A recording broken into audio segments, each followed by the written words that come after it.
Okay. Tell us a story. I am nervous because I want to do this book justice, okay? So this is a little different as well because mostly we've done books that have come out within the last 5 years maybe. So this I would consider as like a classic. It's won a Pulitzer Prize and it's called The Color Purple. Huh. We all heard of The Color Purple? No. You haven't? Okay. What's the color of the rainbow? Oh. It starts with the letter T. It's sounding familiar. So The Color Purple is written by Alice Walker. She wrote it and it was published in 1982. So it's been out for a while. And it was made into a movie, big movie in the 80s. It's a Broadway musical. And they're making the musical into a movie and it's coming out Christmas Day this year, 2023. So I'm very excited to see it. I want to do this book justice, but my goal in this is just to tell anybody who hasn't heard of it or hasn't read it to read it. Please read it. Even if you've seen the show or the movie, the book is so good. So, Celie is our heroine. We love Celie. She's a Black girl living in the early 1900s in Georgia. And the whole book is a series of just painfully honest letters to God. Celie is a 14-year-old Black girl. Her mother is dying. Her best friend in the world is her sister, Nettie. Nettie is younger than her. Celie is by her father. Her mother is dying and she gets pregnant. She doesn't even know what being pregnant is. She just knows that her stomach's getting bigger. So since she gets pregnant, she doesn't get to go to school, but Nettie gets to go to school. So Nettie comes home and teaches her everything she learns and different things. So Celie has 2 children and she doesn't see them past 2 months old. Her father takes them away from her. So it happened twice? So she's had 2 children. She had a boy and then a girl. With her dad? Celie's mother passes away. And so she just works for her dad. A farmer, Celie calls him Mr. Mr. comes and is like, I want Nettie to be my wife. And Celie's dad, his name's Alfonso, he says, no, you can't have Nettie. But you can have Celie. She's ugly, but she's a hard worker. Celie stopped getting her period for some reason. So he's like, she's fixed. She can't get pregnant. But she's pretty. She's young. She's going to school. Like, you can't have her, but you can have Celie. So Mr. marries Celie. And he had 5 children with his previous wife who died.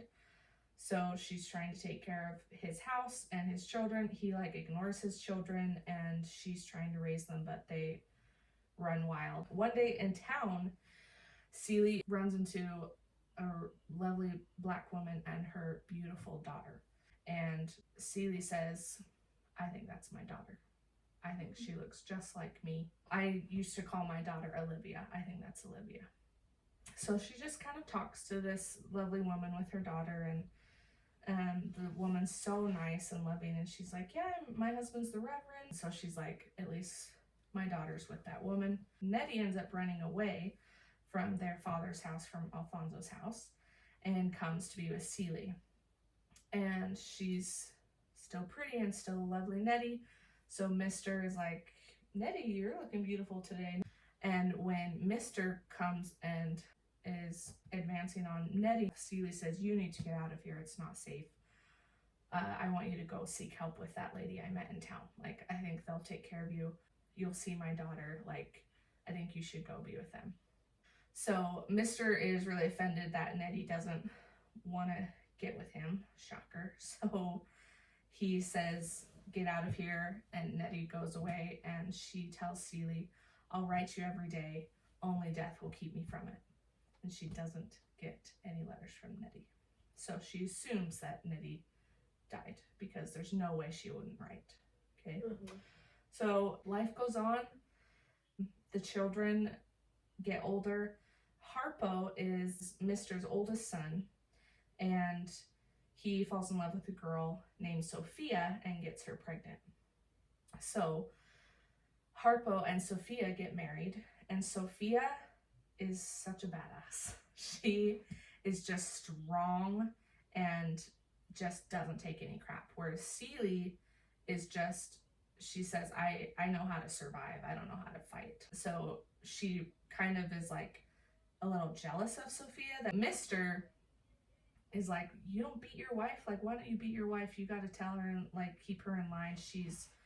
Because she just speaks her mind and she is very forthright and honest. But Harpo ends up trying to beat Sophia, and Sophia, he's like, hell no, are you laying your hand on me? Yeah. So she beats him up, and they have like time has passed. Sophia and Harpo have like 5 kids at this point. Like, a lot of time has gone on. And so she says, I'm gonna go live with my sister. Like, I'm not being with a husband who beats me. So she takes all the kids and leaves him and lives with her sister. So Harpo decides to make his and Sophia's house, he's like, I'm gonna make it into kind of like a speakeasy, like a bar. There's a woman in town that Seely has always admired and is just the most beautiful woman ever. Her name's Shug Avery. And people kind of look at her as trash. She dresses really, I guess, I don't know, she's just always in like bright colors and feathers, and like she sings. She's a singer. Stand out. Oh, okay. So she is a big singer all around, but she gets really ill and no one goes to take care of her because they're like, she's no good. We're not going to take care of her in the town. But Mr. goes to her and brings her home and says, Seely, me and you are going to, we need to take care of her. We need to help her get better. So Seely has always loved Shug and is like, you're amazing. And so she's like, hell yeah, I will, like, absolutely, I will nurse you back to health. Shug Avery's kind of like mean to Seely at first as she gets better. And then turns out Mr. has been in love with Shug her whole life. They have a history. So there's a whole history of Mr.'s got Shug pregnant, but Mr.'s father was like, you are not marrying that trash. So he was forced to marry his first wife who passed away. They're nursing Shug back to health. Seely and Shug's relationship grows. They just become really close, really good friends. And Shug gets better, so she starts singing at Harpo's bar. Shug finds out that Mr. has been beating Seely this whole time, and she's like, excuse me? She's like, if he's gonna beat you, I'm gonna stay here. I'm not leaving anymore. I'm not gonna stay other places. I'm staying here because he won't beat you if I'm here, because he really looks up to Shug. She tells Mr. that you can't be doing that. Then Harpo starts dating someone named, they call her Squeak, and she is an aspiring singer too. But so she's kind of with Harpo, and then Sophia is with a different guy, but she comes to visit, and Squeak makes some remark, and Sophia like knocks 2 of her teeth out. Like, you don't mess around with Sophia. She's amazing. Because Sophia and Harpo used to be together too. They have children together. Then it goes into Sophia's story, and Sophia's in town, and the mayor and his wife, they are white, and they come up to Sophia and they compliment her and kind of offer her basically like, do you want to be my maid? And Sophia's like, hell no, I'm not being your maid. Like, there's no way that that's happening. And the mayor's like, excuse me, you can't talk to us like that. Sophia beats up the mayor. What? Whoa. You go, girl. I'm like missing all the things of like, she's very right in her actions, but she's like, nobody mess with me. But she gets thrown in jail, and the police beat her. It's very hard. So she gets thrown in jail. 12 years she's sentenced. And Squeak actually goes, her uncle is the sheriff, and she goes and says, hey, I don't like that Sophia woman. She's living it up here. She would be way less happy if she was that woman's maid. Like, you should make her that maid. But it's to help her get out of the jail. So the warden actually ends up saying, okay, Sophia, you can go be this woman's maid. So Sophia goes and works for her. Shug, Avery, and Seeley have been growing closer. Shug is kind of in and out. She goes and does shows and stuff like that, but she comes back and she's married to a guy named Grady. I think that's his name. And Seeley is like devastated because Seeley is in love with Shug. She's always felt safe with women. She says a line where she's like, you can keep kissing frogs, but like they'll always be frogs to me.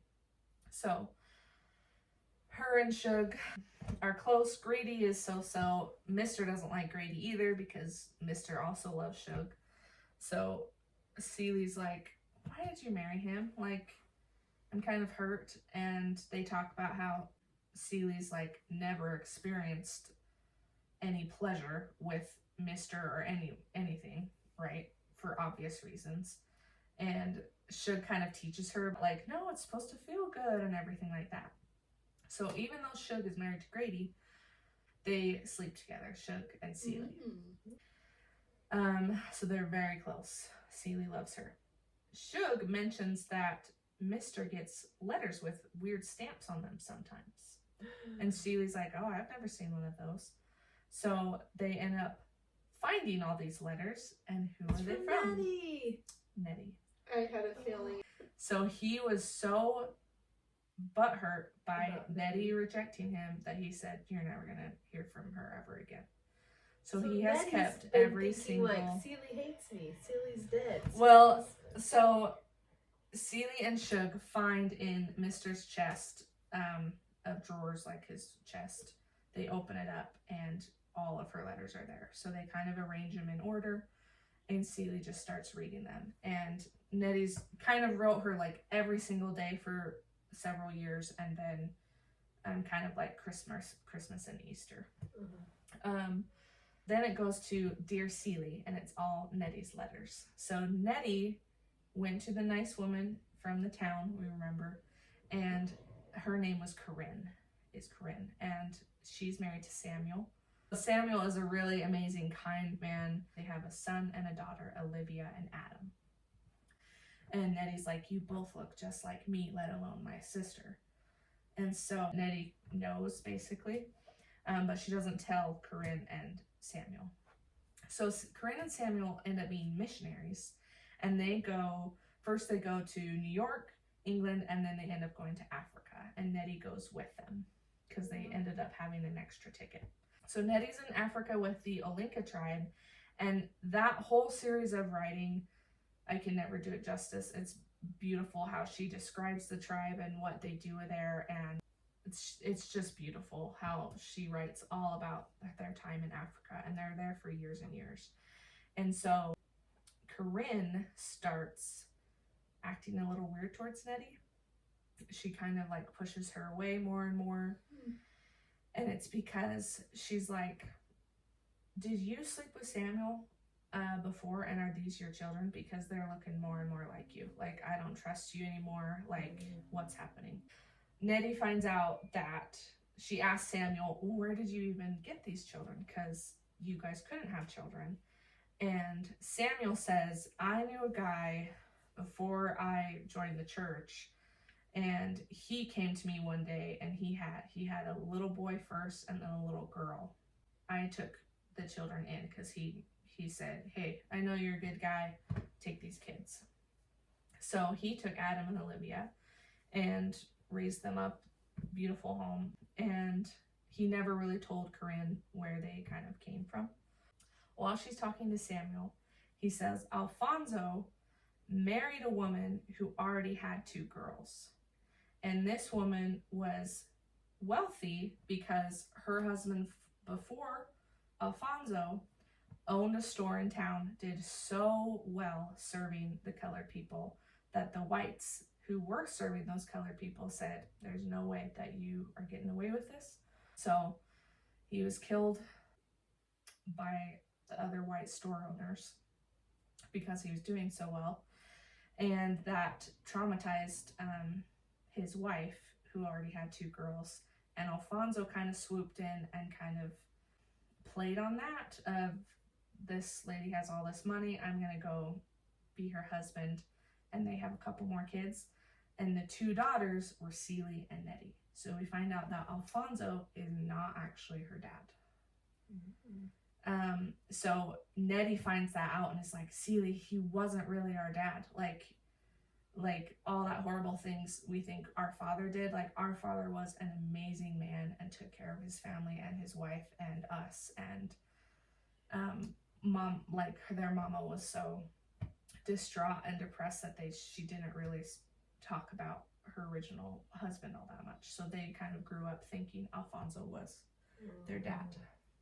So Corinne ends up finally believing Nettie and says, I totally believe you, but she ends up dying anyway from this blood disease. Samuel is now with Adam and Olivia and Nettie. And so, long story, Nettie and Samuel end up really connecting and falling for each other and getting married a couple years down the line.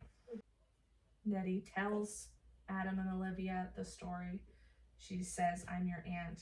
This is who your mom really is. Celie finally reads these letters and decides to go to Alfonso and confront him about this and make sure that it's true.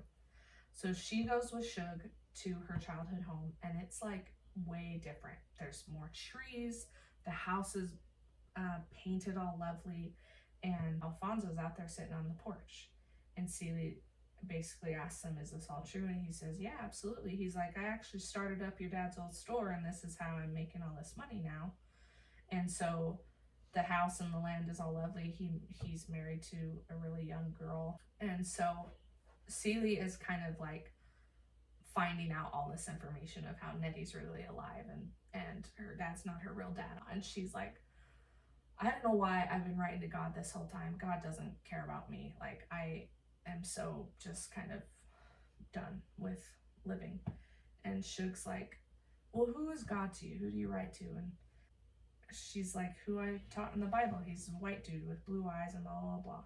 And Shug's like, that is not God. God is not a he, he's an it. And it's this whole beautiful conversation about God and how God is everything. God is the color purple. God is the trees. God is like, you're God. God is in you. Beautiful kind of awakening for Celie. And she's like, I'm done. I'm not going to be with Mr. anymore. I want to be with you.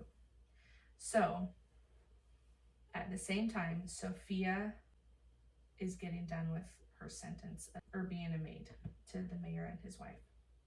And so she comes home, and it's really heartbreaking because her children like don't even know her really. They were raised by her sister. So she's really adjusting. And Harpo and Squeak, if you remember Squeak, they have been a big part in raising the kids as well while Sophia has been gone. And it's cool because Celie and Shug say, we're going to Memphis, Tennessee. Shug has a job there. She has a house there. We're going. And Squeak's like, I love to sing. I want to come with you.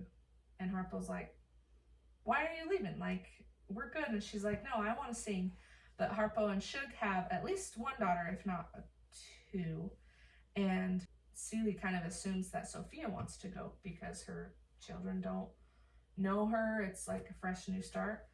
And Sophia's like, no, I'm finally home. I'm staying home. Like, she wants to make a life where she was supposed to have had her life.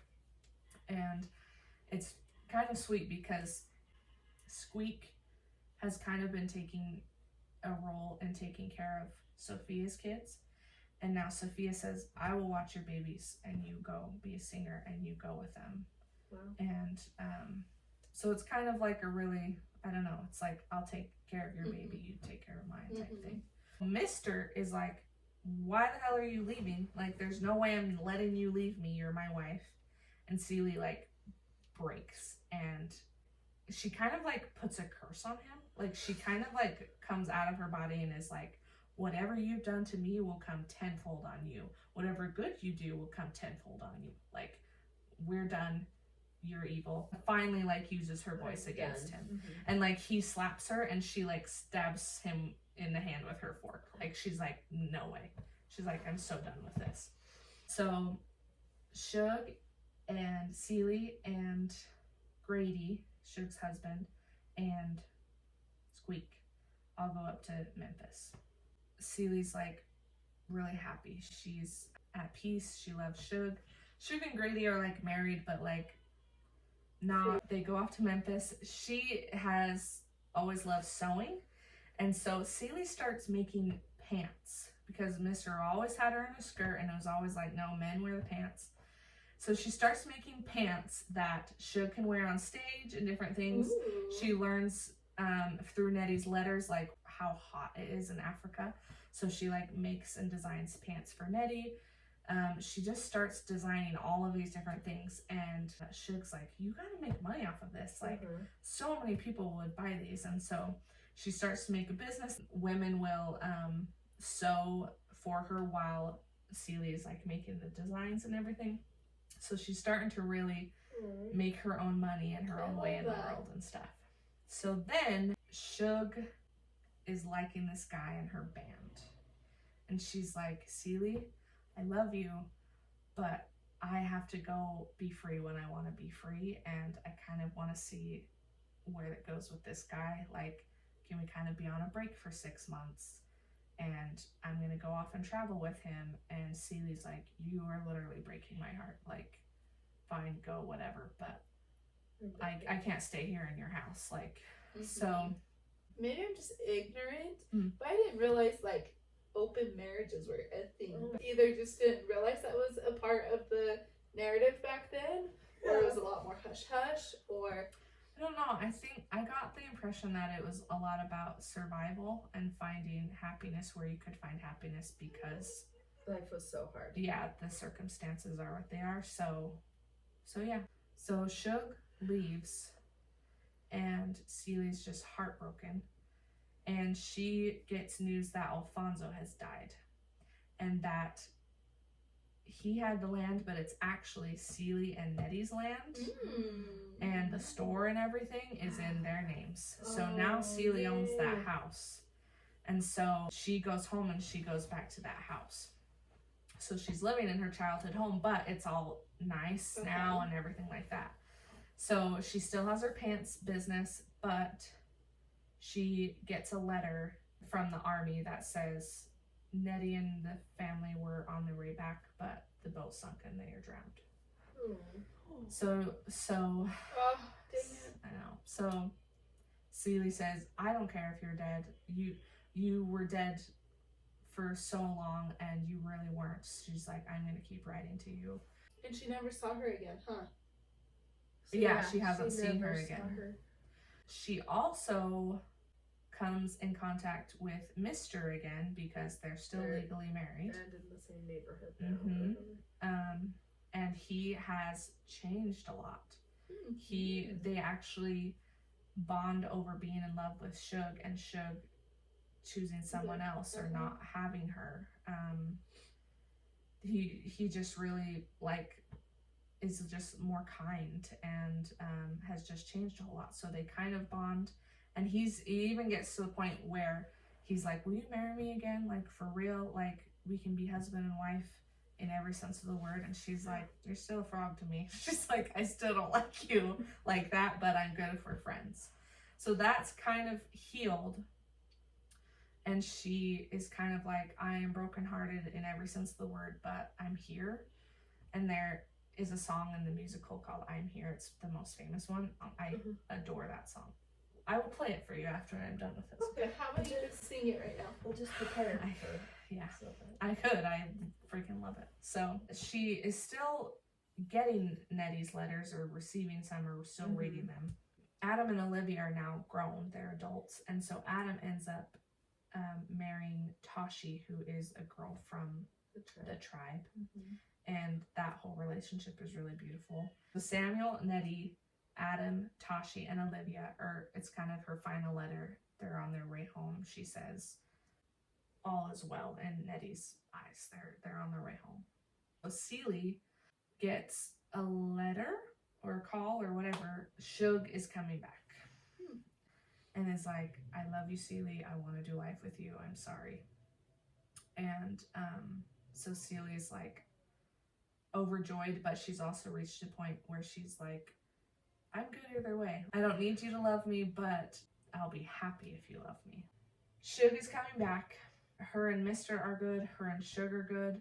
And someone starts coming down the road. They see a car coming down the road. She looks up and it's an older woman and an older man and a young man and 2 younger women. It's Nettie. And it's Nettie. And she made it home. There's so many ships coming across that the So they ship were picked was up, not yeah. hers. Yeah. Oh. So Nettie comes home and I cried. They don't even have words. They just fall to the ground and hold each other. It's been 30 plus years since Oh my they've seen each other. gosh. Well, and here's her 2 kids. She holds her children Oh who my know that gosh. this is their real mother. Like, it's beautiful. And she looks around and she's like, I can tell that the younger kids think that we're all these old people. She's like, but I don't think we all have ever felt this young in our whole lives. And it kind of ends right there. That's beautiful. So it ends really beautiful with everything she Yes. suffered and Everything like is that. at peace. I Mhm. don't know what- This is a good story though. I'm like Good. very I I- feel like I- I'm remembering a bit because I it think- just meant so much to me. So yeah, and I hate that so much negative happened, Mhm. but also like it's believable. Like that really Yeah. did happen Mhm. and still does happen. And the audiobook is narrated by the author, and I'm gonna have a copy so I can highlight different lines that I loved. Aw. But then I loved the audiobook.